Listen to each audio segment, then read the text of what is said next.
Hello beautiful people and welcome back to Wine Chat. My name is Emma and I'm a certified sommelier with a mission to spread wine knowledge and to help you drink better. Christmas is upon us and nothing says Christmas like port. Now, port is a fortified wine coming from the Douro in Portugal. It comes in a range of styles, including white, rosé, and of course, red port.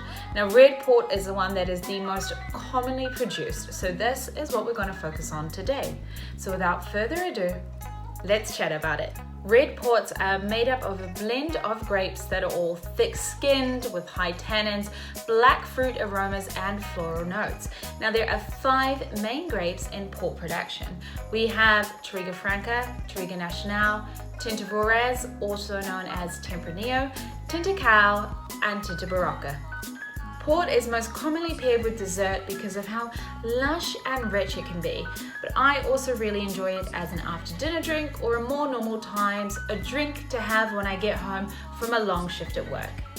The main flavors that you'll generally find in a bottle of port tend to be kind of ripe to dried berries, including blackberries and raspberries, sweet figs, chocolate, caramel, Christmas spice, and in the case of the more aged TAWNY ports, a nutty and caramelized character. Port is a beverage that has very close ties with the UK, and you'll find that many brands actually have either English or Scottish names.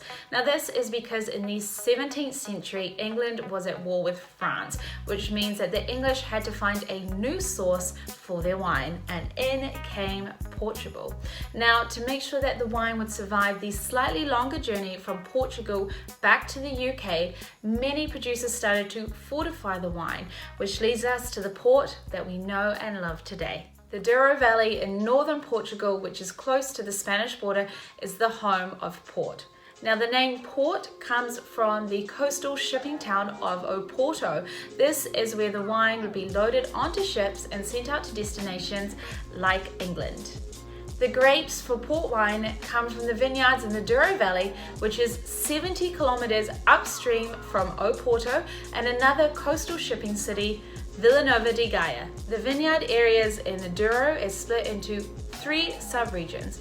We have the Baixo CORGO, which produces the lighter styles of wine, the CIMA CORGO, which has the top quality vineyards, and the Douro Superior, which is also another source of very good wine.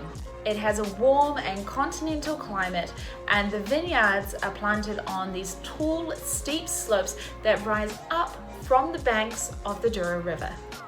Traditionally, the vines were planted on narrow terraces which were supported by stone walls. Now, machines can't get up the steep slopes or onto these narrow terraces, so everything has to be done by hand. And a lot of these traditional terraces still exist today. However, a new style of terrace has been developed to allow some tractors to be able to access the vines. They are wider than the traditional terraces and they don't have a retaining wall. However, these new style of terraces are prone to erosion, so no matter how the vines are planted in the traditional way or in the new style way, it takes a lot of work and a lot of manpower to get the grapes to make the wine. The traditional method of extraction for port wine is foot treading, also known as grape stomping. So large teams of workers would stomp on the grapes for close to 4 hours in lagades, which is a shallow granite trough.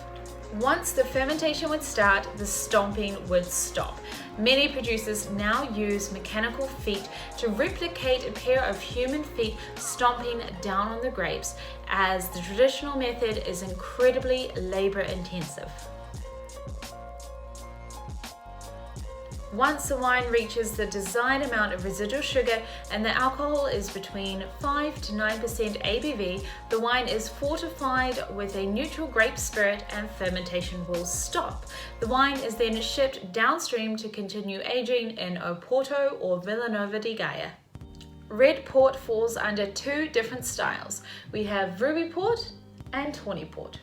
Now, ruby port will tend to have aromas more of berries and chocolate, and it's a little bit more fresh and lively, whereabouts tawny port is going to have kind of more caramel and nut aromas and is often slightly sweeter. Ruby port is a deeply colored red port. Now, a very simple ruby port is going to be aged in bulk for 2 to 3 years, and it's a very uncomplicated style. Under the banner of ruby port also falls ruby reserve port, vintage port, single quinta vintage port, and late bottled vintage port. A ruby reserve port, which used to be known as a vintage character port, has a little bit more complexity and character than just a basic ruby port. Vintage port makes up only around 1 to 3% of all port production, and it's the most expensive one that you'll find on the market.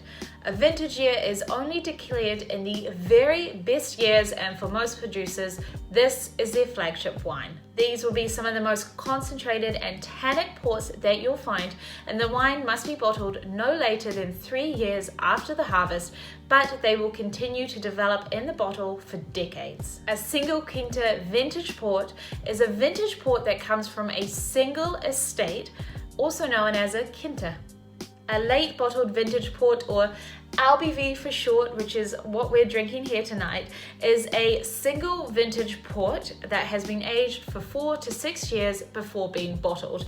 Now, this is a port that's designed to be kind of drunk on release and not something that should be kept for decades and decades. An LBV is often going to have the kind of mellow tones of a tawny port while retaining some of the youthful fruitiness of a ruby port. Now, a simple tawny wine will have a tawny browny color, but this color doesn't necessarily come from the aging process.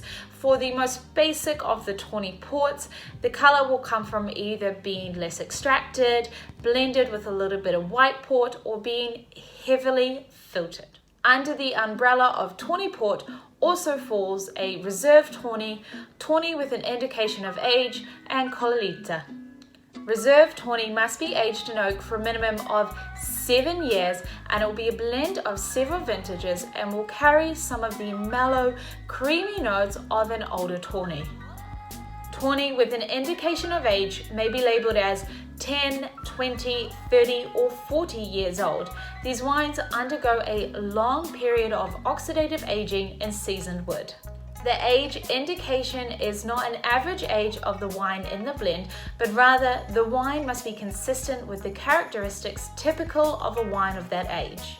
These are the finest examples of all tawny ports, and the best are exceptionally concentrated and complex. COLHEITA Tawny Port is a vintage dated port that spends a minimum of 7 years in wood. Now, this is different to the other styles of tawny port, as all the other styles of tawny port are blends of different vintages, whereabouts a COLHEITA is just a single vintage. The wine will vary from vintage to vintage, but most producers will keep them aging at the winery for 10 years or more. Port should be served at cellar temperature or just below room temperature. In the hotter months though, a white port or a lighter style ruby port on the rocks is simply the most refreshing drink. Port pairs amazingly with chocolates and desserts, but it is also fantastic with cheeses, especially ones that have a stronger flavor such as blue cheese. It also goes really well with kind of smoky barbecued meats, salty, smoky nuts. It goes fantastically with Christmas pudding, and if you need a sweet treat after your Christmas dinner but you can't face a dessert, port is a perfect option. Well team, that is all from me today. Let me know in the comments below what is your favorite style of port. I must say I am really enjoying this. I have a 2015 LBV from Newport and it is drinking fantastically on its own, but I can't wait to have it with a slice of Christmas cake tomorrow night. So thank you very much for watching. Happy holidays, Merry Christmas, drink lots of beautiful wine, eat heaps of delicious food, and until next time, drink better, be better.